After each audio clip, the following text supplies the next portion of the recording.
आज प्रधानमंत्री महोदय ने बड़े हल्के में बोल दिया कि इस वर्ग और उस वर्ग के बारे में हम बाद में देख लेंगे। कौन सा इस वर्ग, कौन सा उस वर्ग? ओबीसी वर्ग की बात कर रहे थे कि हम बाद में ही देख लेंगे इसके बारे में।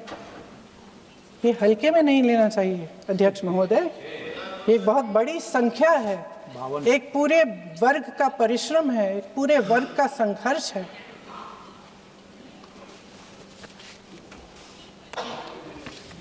इसे टेक्निकल मुद्दा बता के उन्होंने अपना पल्ला झाड़ दिया।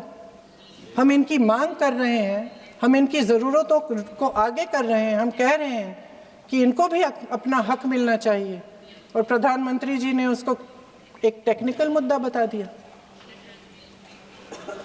हमारे प्रधानमंत्री महोदय किस बात से घबरा रहे हैं? इसी बात से ना कि जब नई जनगणना होगी तो इस ओबीसी वर्ग के असली आंकड़े निकलेंगे और उसमें पता चलेगा कि ये वर्ग कितना मजबूत है, कितना बड़ा है, और उसके हक को कोई नकार नहीं पाएगा। 2011 की जनगणना को परसीमन का आधार बनाकर प्रधानमंत्री जी ओबीसी वर्ग की ये हक छीनना चाहते हैं।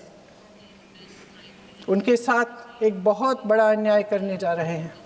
अध्यक्ष महोदय, कांग्रेस पार्टी कभी नहीं होने देगी। हमारा संविधान सबका है, ये देश एक एक देशवासी का है। किसी एक का हक छीनकर इसे नहीं चलाया जा सकता। इस विधेयक में सिर्फ यह अभाव नहीं है, एक और खतरनाक अभाव है। संसद का 50% विस्तार प्रस्तावित है, लेकिन इसके लिए कोई ठोस प्रक्रिया के बारे में एक भी शब्द नहीं लिखा है। आश्चर्य की बात यह है कि इतने बड़े परिवर्तन के नियम क्या होंगे, कैसे किया जाएगा, इसके बारे में पूरे विधेयक में एक भी शब्द नहीं है। महोदय, संसद में भारत के हर प्रदेश की भागीदारी 1971 में निश्चित तौर पर तय की गई थी और इसमें परिवर्तन लाने पर रोक लगाई गई थी, लेकिन इस विधेयक के तहत ये सब बदलने जा रहा है। आदरणीय प्रधानमंत्री महोदय जी और उनके अन्य मंत्रियों के खोखले आश्वासनों के बावजूद यह निश्चित है कि संसद में प्रदेशों के वजन का परिवर्तन किया जाएगा। हमारे लोकतंत्र की व्यवस्था में इतने बड़े परिवर्तन के लिए पूरी प्रक्रिया बनी हुई है, मगर इनकी योजना यही है कि प्रक्रिया को नकारा जाएगा। जिस तरह असम में इन्होंने मन चाहे सीटों को काटा पीटा, विपक्षी दलों के नेताओं की सीटों का विभाजन किया और अपने राजनीतिक फायदे के लिए नई सीमाएं बनाई, उसी तरह ये पूरे देश में इसका मतलब ये है कि परसीमन आयोग में सरकार द्वारा चुने गए 3 जने इस पूरे देश के प्रदेशों का वजूद, देश के लोकतंत्र में उनकी भागीदारी और उनका महत्व तय करेंगे। लोकतंत्र को खत्म करने की शुरुआत तो इस सरकार ने चुनाव आयोग, न्यायपालिका, मीडिया और अन्य संस्थाओं पर अपना पूरा दबाव डालकर शुरू कर ही लिया था, मगर अब लोकतंत्र पर खुला वार होने जा रहा है। अगर ये विधेयक पारित होता है तो समझ लीजिए कि इस देश में लोकतंत्र खत्म हो जाएगा। अध्यक्ष महोदय, मौजूदा सरकार एक बार फिर इस देश की जनता की आंखों में धूल झोंकने का काम करके देश की अखंडता पर बहुत बड़ा हमला कर रही है। एक तरफ महिला आरक्षण की बड़ी बड़ी बातें, तो दूसरी तरफ गुप्त रूप से ओबीसी वर्ग का हक छीना जा रहा है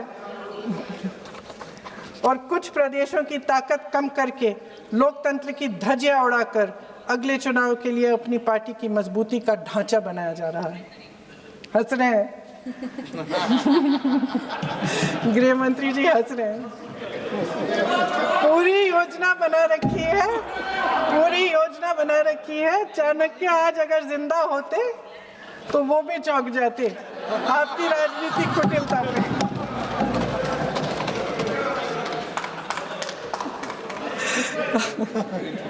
इन्होंने पूरी योजना बना रखी है। हंस रहे हैं, सहमत है मेरी बातों से। अचानक प्रदेशों में चुनाव के दौरान सदन की बैठक बुलाओ, कोई सर्वदलीय बैठक मत बुलाओ। विधेयक का प्रारूप सिर्फ एक दिन पहले सार्वजनिक कर लो ताकि विपक्ष को कोई मौका न मिले कि इस पे चर्चा कर ठीक ढंग से हो। मीडिया और पब्लिक में पहले से ही चर्चा शुरू कर लो कि मोदी जी एक बहुत बड़ा कदम उठाने वाले हैं महिलाओं के उत्थान के लिए। ये विपक्षी दल के जो नेता हैं कुछ समझते नहीं हैं, राष्ट्र के हित में कुछ करते नहीं हैं, विरोध करेंगे। बेचारे मोदी जी इतना बड़ा कदम उठाने वाले हैं, सबको इनका साथ देना चाहिए राजनीति से ऊपर उठकर, और ये कर करके विपक्ष को धर्म संकट में डाल दो। एक तरफ महिला आरक्षण और दूसरी तरफ आपको काट पीट करने की, पूरे ढांचे को बदलने की स्वतंत्रता, ओबीसी वर्ग को नकारने की स्वतंत्रता।